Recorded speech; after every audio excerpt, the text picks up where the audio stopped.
সদায় ৰাতিপুৱা পিঁয়াজ বেপাৰী এজন আহে, পিঁয়াজ পিঁয়াজ পিঁয়াজ বুলি চিঞৰি থাকে। এইফালে আমাৰ শুওঁতে ৰাতি হয়, উঠোঁতে ৰাতি মানে বহুত দেৰি হয়। পিঁয়াজ পিঁয়াজ পিঁয়াজ বুলি বিক্ৰী কৰিবলৈ চিঞৰি থাকে। লাষ্টত জুবিনদাই কয়, এই কোন এই গৰুটো সদায় ৰাতিপুৱা ৰাতিপুৱা চিঞৰি থাকে, তাক কিবা এটা ব্যৱস্থা কৰিছোঁ। তাৰপিছত আমি কি কৰিলোঁ, পিছদিনা আমি সোনকালে উঠি পেলাই মই বোলো পিটিব নেকি পিঁয়াজৰ এই ল'ৰাজনক, পিঁয়াজ বেপাৰীটোক। পিছদিনা আমি উঠি পেলাই পিঁয়াজৰ এই বেপাৰীটো আহোঁতে আমি ধৰিলোঁ।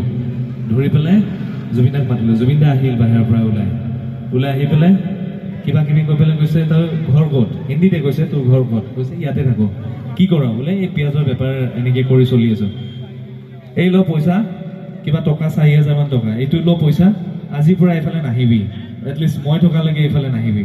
এই যিমানখিনি ঠেলাখনৰ পিঁয়াজ আছিল গোটেইখিনি তেওঁ 5,000 মান নে 6,000 মান টকা কিবা দি পেলাই গোটেই ঠেলাখন ৰাখি থৈ দিলে।